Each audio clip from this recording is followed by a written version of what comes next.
Amen. Genesis chapter 21 is where we are. Genesis chapter 21. If you have your Reconcile app, you can download that. You can follow me. The slides for today's presentation are in the Coram Deo at the bottom of your app. You guys know where we're going, and I'm excited for this message. But I have to be honest with you. On Monday, I wasn't excited about this text. Now, most pastors wouldn't tell you that, but I just wasn't. This wasn't sexy. It wasn't sensational. And we had such a great time last Sunday, man. That was such a high last week. It's like, how do you come down from that? And my inclination was just to skip right over today's paragraph, figuring maybe y'all wouldn't care, wouldn't know the difference, because I just wasn't feeling it until I got into it. And I realized, first of all, we don't skip over passages. We don't play hopscotch. And we don't cherry pick in the Bible. We don't select what you hear. God selects what you hear. And our job is to get the food to the table without screwing it up. And what I learned this week is that I'm so glad that we preach the whole counsel of God at this church, and we don't decide what you hear, because there's some stuff in this small, insignificant paragraph that are going to be a blessing to you, and I want to get to them quickly. But I thought about this passage, and you know what came to mind? Think about the Jackson 5. You guys know about the Jackson 5. You know about Michael and Marlon and Jackie and Jermaine and Tito. But what you know about the Jackson 5 is that Michael was such a virtuoso and such a prodigy and such a genius in the making that he overshadowed his brothers. Like, nobody cared about Jackie and Jermaine, Tito and Marlon. Nobody knew who their names were. Nobody cared about them, because all they knew was that Michael was ridiculous, right? Even from a little kid, he was cut out of a different cloth. And today's passage is kind of like the Jackson 4, because we pay attention to the first part of Genesis 21 where Yitzhak finally comes. That's epic. And Genesis 22 is going to transform our lives the next couple of weeks. And so everybody forgets about this little passage we're in today is the Jackson 4.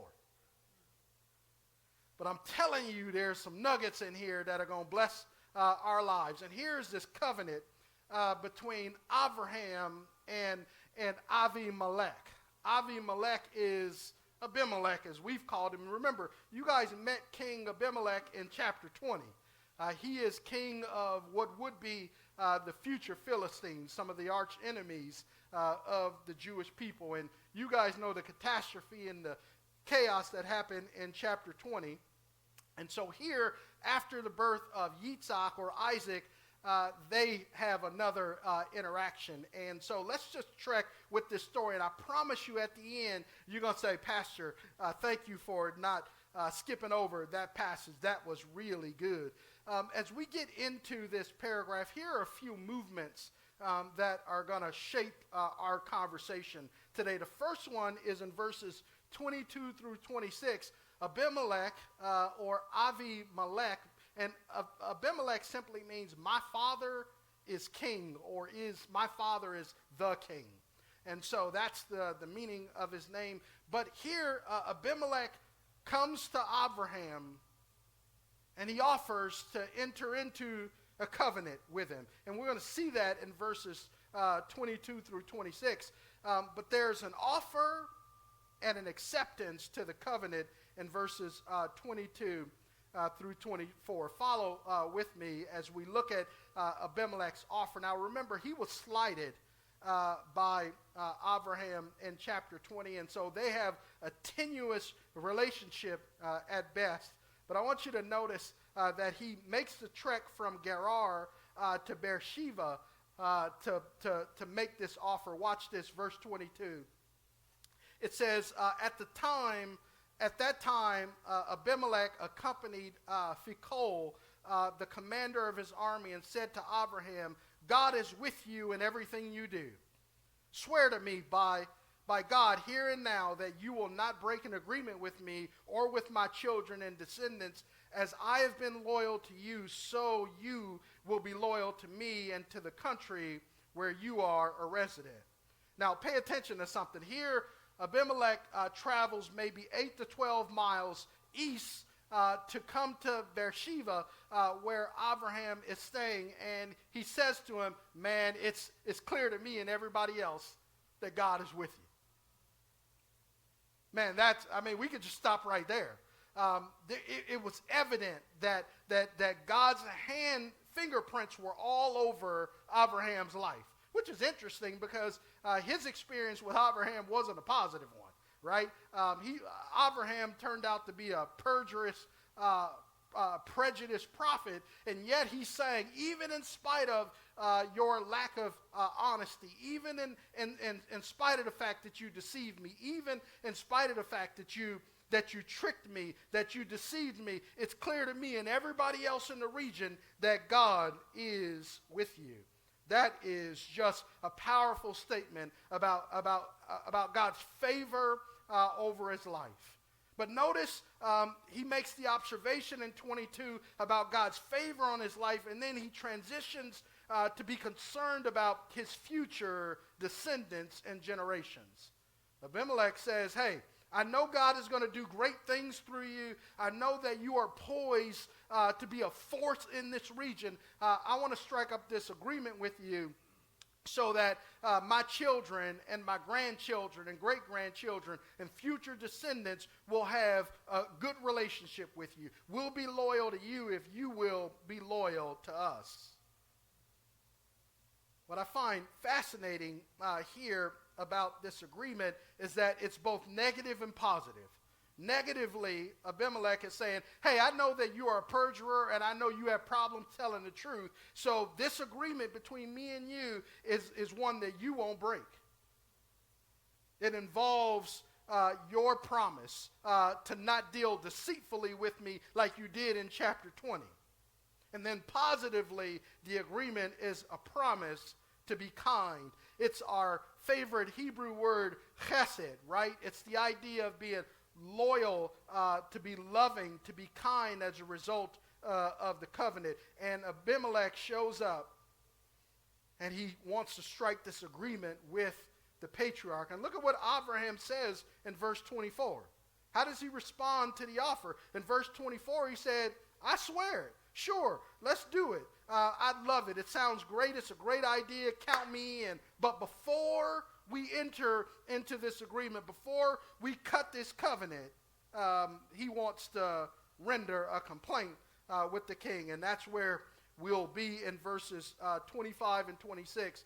The complaint that Abraham raises prior to enacting the covenant. Watch this. This is interesting. I found this fascinating as I put this message together. Abraham says, but he complained to Abimelech because the well that Abimelech's servants had seized. His complaint to the king is that this well that Abraham and his men had dug had been seized, had been taken by force by Abimelech's servants. Now, Abraham is saying to Abimelech, hey, if you're requiring me to deal morally and ethically with you, then I'm requiring that you deal morally and ethically with me. And the reality is your servants have stolen my well. And so what's up with that? I won't deceive you and trick you anymore. Why are your people stealing from me? Me and my people, we dug that well. And so Abimelech is caught off guard by this charge. Now I want you to notice something here in some slides that I put together. In the Promised Land, researchers and archaeologists have discovered some whales near Beersheba that they think could be Abraham's whales. So the first picture, go back to the first picture. This is at the visitor center. If you go visit Beersheba today, at the visitor center, this is the well that they think Abraham dug. Now, in the next picture that you'll see, this is a close-up of that picture, but I want you to notice adjacent to that, around the gate up there, is another well just right across from that well. Go to next slide. This is a picture of how deep this water well goes at the visitor center. Now, there is another location in the old city where on the tail there's a mound in the old city where in Beersheba that they think Abraham may have lived with his family. And this is, so that there's a well there.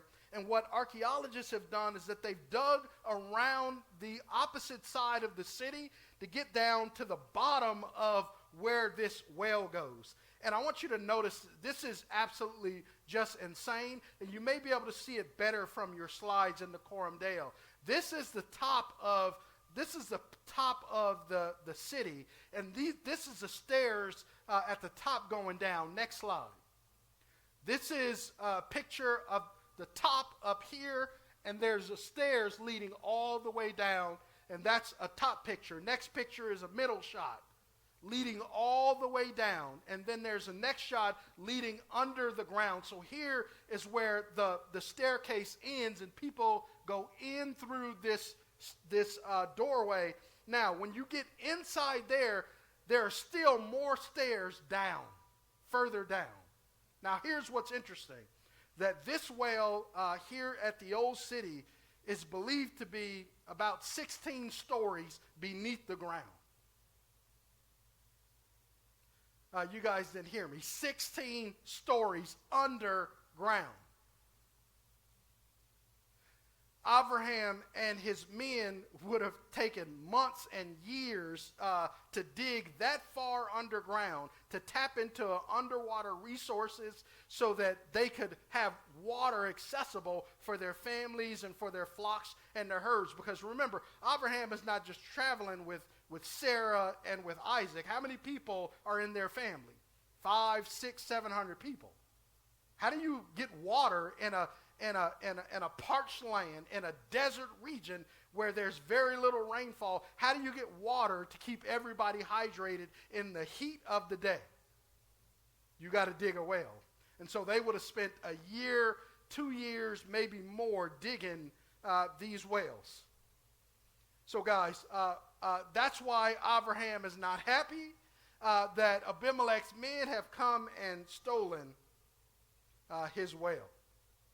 They put their blood, sweat, and tears, and some people probably lost their lives building and digging this well. Now, I want you to notice what Abimelech says in verse 26. He feigns innocence, which is, par for the course for Abimelech. There's a lot of stuff going on he doesn't know. He didn't know Sarah was Abraham's wife and not just his sister, and now here he has no idea about what's happened with the well. Look at verse 26. Abimelech replied to this complaint by Abraham. He says, I didn't know who did this thing. You didn't report anything to me. I hadn't heard anything about it until you mentioned it to me today. And so he's like, man, I don't know anything about it, but I'll get down to the bottom of it when I get back home. Now, we have no reason to disbelieve Abimelech. He's acted justly and honestly and ethically. Abraham was the one who was deceitful and who was a liar. And so I believe Abimelech that he had no idea that his servants had stolen this well. This is a prized commodity to have access to water in a desert region. I know why his servants stole it from Abraham. And Abraham doesn't retaliate. He's got 318 trained men who are men of war, but he doesn't start a war with Abimelech. He takes it directly to the king and addresses his concerns there and doesn't start a war. Now, these two individuals, these two patriarchs are going to cut this covenant in verses 27 through 32, but within that framework, verses 27 through 30, Abraham gives gifts to Abimelech as they initiate this covenant. Watch this. Because in chapter 20, Abimelech gave gifts to Abraham.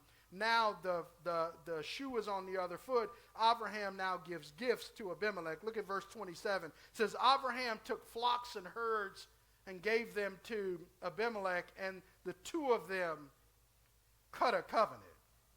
So here, these gifts are from the inferior to the superior. from the suzerain to the vassal, the inferior person always gave gifts to the superior one. And here Abraham is in Abimelech's land, and he's the king, and so he gives gifts to him in this covenant relationship. And so Abraham, again, is returning this favor, and they cut this covenant together. Now, there's no mention of the animals being filleted down the middle, similar to what happened when God cuts the covenant with Abraham in chapter 15, but it's probably what happened, though Moshe or Moses, the author of this text, doesn't mention the filleting of these animals. Now, look at what happens additionally in verses 28 and 29 as Abraham wants to circle back about this well. Look at what he does in verse 28 and 29. Abraham separated 7 ewe lambs from the flock. And Abimelech said to him in verse 29, he says, "Why have you separated these 7 ewe lambs?" Verse 30, Abraham replied, You're going to accept these 7 ewe lambs from me so that this act will serve as a witness that I dug this well. So Abraham is saying, you got what you wanted, which is an alliance with me and our future generations. And what I want from you in return is I want the well that I actually dug. You get what you want, I get what I want. Don't partnerships and agreements work better when everybody gets what they want? And here, Abraham has given him these 7 ewe lambs, which are very valuable. Female lambs are more valuable than male lambs because they can reproduce and they produce milk. And so Abraham has given him, and not only did he give him flocks and herds, but he ups the ante by giving him these 7 female lambs.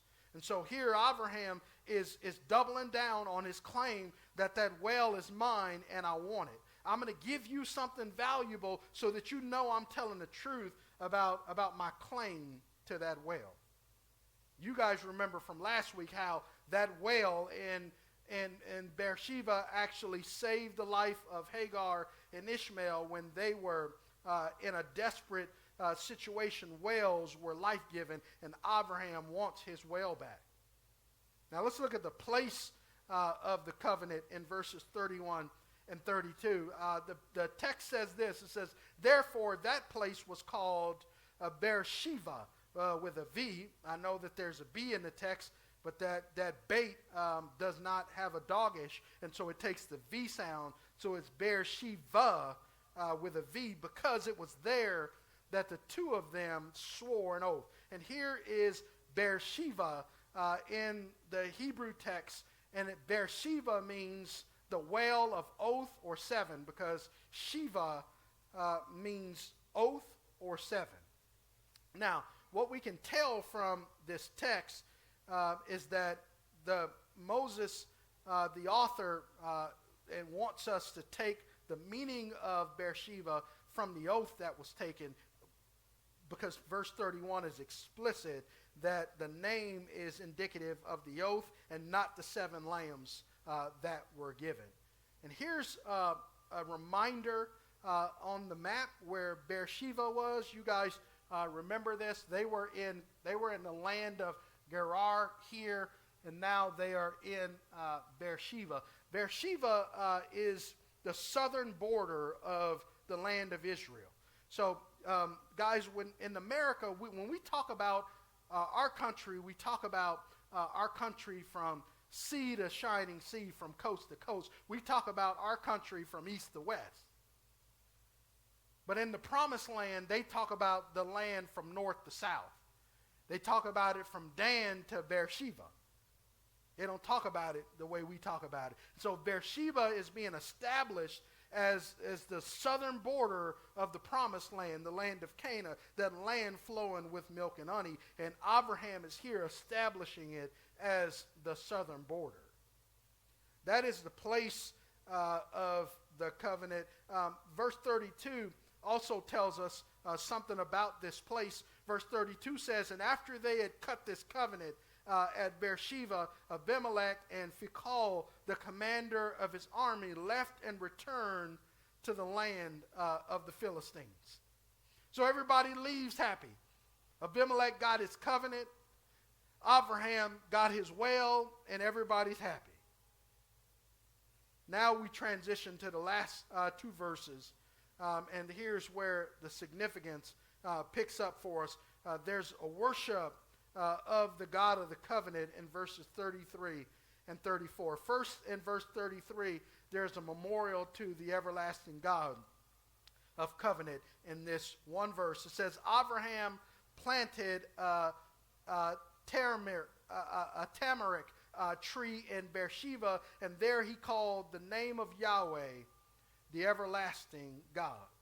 Here's a tamarisk tree that was very popular and ubiquitous in the ancient world. These trees generally thrive where there's not a lot of water. You don't want to overwater tamarisk trees because they suffer from root rust and decay. And so they like drier temperatures and conditions and climates. And so here, as Abraham worships God and as he calls on the name of Yahweh, he plants this tree. Now, he had dug this well, and now he plants this tree. And in the past, when Abraham had meaningful encounters with God early on in his journey, he built altars. Genesis chapter 12, Genesis 13. In lieu of constructing an altar, he plants a tree, perhaps as a memorial to God's favor in creating this alliance with Abimelech and providing this wonderful well. And then he offers a tribute to God in verse 33, and the tribute is, as he had in the past, he calls on the name of Yahweh, which is synonymous with worship. And then he gives God a new title, where he calls him and ascribes to God the name El Olam, the everlasting or eternal God. Now, what's interesting here's the Hebrew of El Olam, the everlasting or eternal God. This is new because this is a name that hadn't been ascribed to God in Genesis yet. But some theologians wonder how developed Abraham's understanding and his primitive understanding, his walk with God over these 25 years, that he understands the eternality of God. Some theologians think that Abraham means by everlasting, he's talking about God's perpetuity. In other words, he's highlighting the fact that God is continually, perpetually, and repeatedly showing up in his life and in his circumstances. Now, one thing we cannot be certain about is what Abraham meant, but what we are certain about is that God is an eternal and everlasting God. He has no beginning, he has no end, and he does regularly dwell with us in whatever stage we find ourselves in. And folks, that is good news. Now, in the book of Genesis, the names of God are beginning to mount for us. Remember, in Genesis 1:1, we met Elohim, the God who creates and sustains the universe. Then Melchizedek in chapter 14, after the war with the Eastern kings, Melchizedek, the priest of the God Most High, introduced us to El Elyon, the Most High God. And then Hagar gives God this name where she calls him El Roi, the God who sees.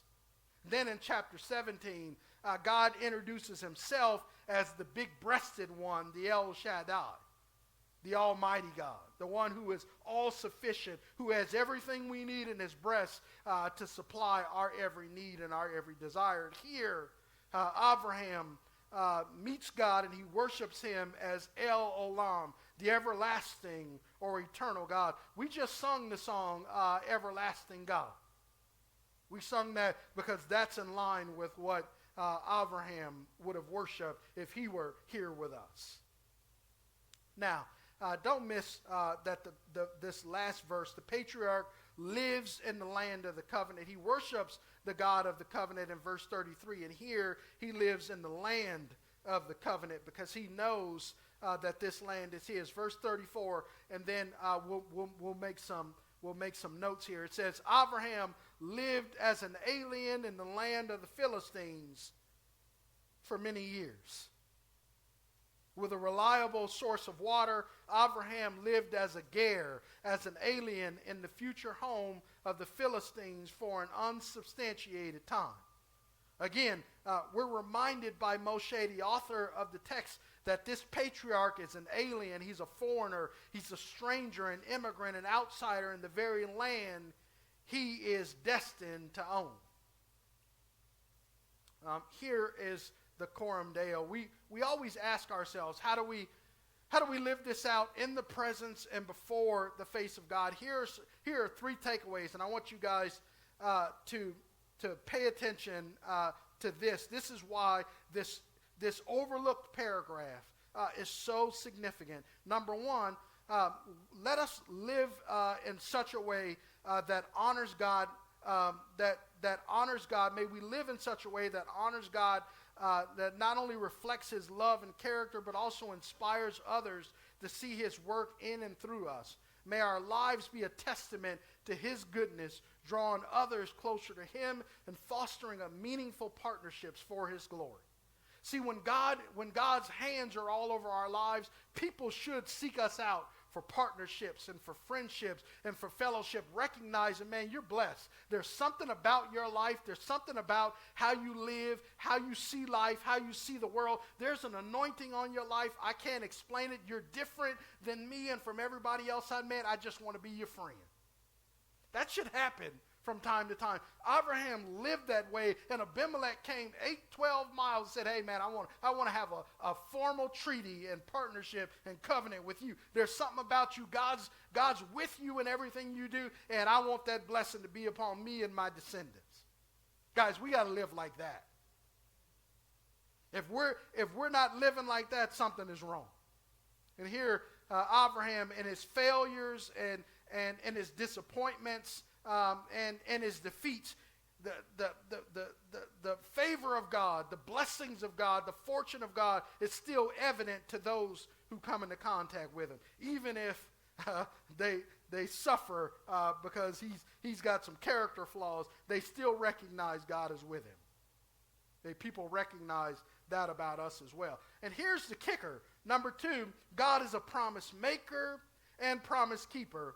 He's given Abraham the three initial promises that serve as the framework for the patriarchal dream, its land, seed, and blessing. See, guys, here's the reason why this overlooked, dismissed paragraph is so important. Because up to this point, God has blessed Abraham.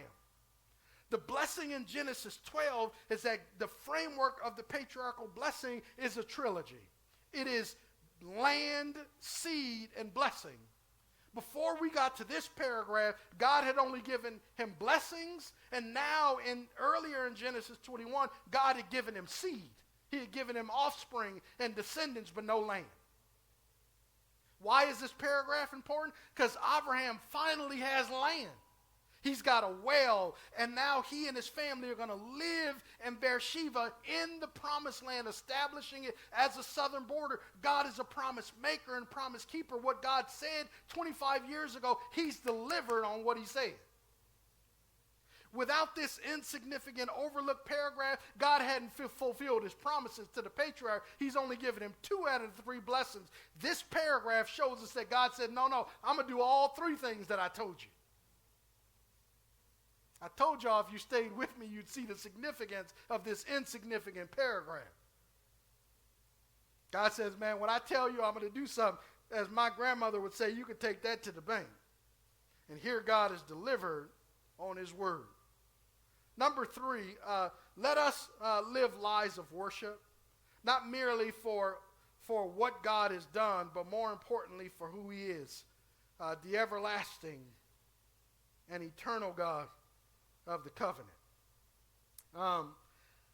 Let me tease something out here before we pray, as the music team makes their way to the stage. Let me tease something. You guys who have been with us in this journey in Genesis, you guys notice that God blesses and makes promises to Abraham, and then he worships. God makes an appearance in Abraham's life, and then he worships. God moves in some supernatural, extraordinary, metaphysical way, and then Abraham worships. I want you guys to notice a pattern, and don't forget this because you're going to need this real soon.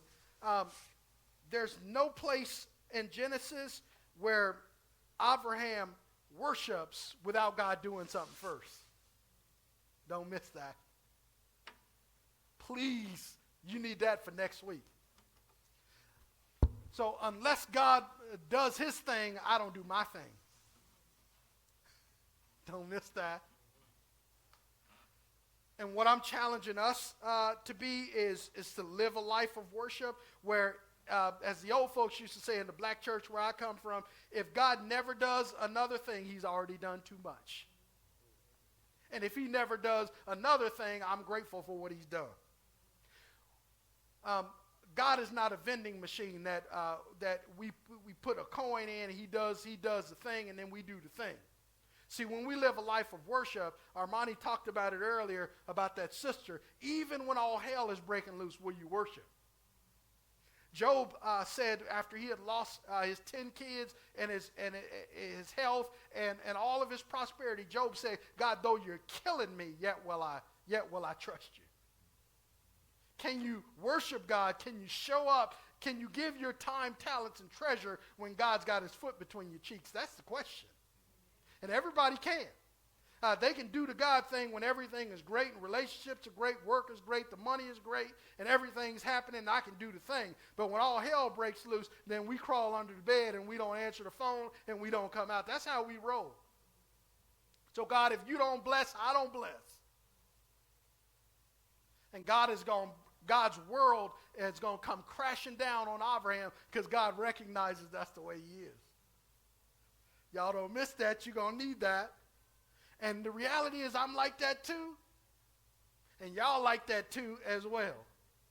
And so may we live lives of worship so it doesn't matter what the happenstance is, we're going to worship God no matter what. We were created for that. So God, we thank you so much for this insignificant, this overlooked, dismissed paragraph that most pastors would just jump right over. It's not sexy, it's not sensational, but Lord, you breathed out every comma and every period in this book. It all matters to you. So God, thank you for what we learned in this text. Thank you that your favor can be upon us in such a tangible way that our neighbors see it, not because we out preaching and prophesying and proselytizing, but just because we're walking with you in authentic, genuine, compelling ways that people see our good works and glorify our Father, which is in heaven. God, may we be that kind of people. God, thank you that you are a promise maker and promise keeper. You said you would give the patriarch land, seed, and blessing, and you've done that, all within one paragraph. But God, he had to wait 25 years to get it. So God, may we be a patient people that persist knowing that our destiny and that our dream is not denied because we encounter difficulties and delays and discord and diversions. God, you're going to deliver on your dream because you've written it in your book. So God, I know we don't feel it, we don't sense it, we can't see it, and we don't smell it, but God, you are going to do what you said you would do in spite of us. Because your motivation is not us, your motivation is your own glory. So God, we can't mess it up, we can't forfeit it, we can't ruin it, because what you've written in your blood, you will bring to pass. Thank you for this story. Because Abraham should have forfeited the patriarchal blessing, and yet you've determined in your sovereign wisdom that you are going to do what you said you were going to do. And it's true in our lives as well. We got a better covenant than the one you gave Abraham because Jesus wrote it in his blood. So Jesus, we thank you that you've given us something better. God, may we live lives of worship because you're worthy. You're worthy to be praised. You're worthy of our affection and our devotion. You're worthy of our time, our talents, and our treasure. You're worthy of it all. For from you are all things, and to you are all things, God. You deserve the glory.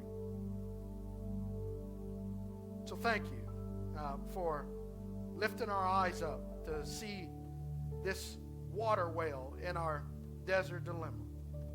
What an amazing God you are. There aren't even words to express our awe for who you are and for what you mean to us. So God, bless us as we leave this place, but never your everlasting presence. In Jesus'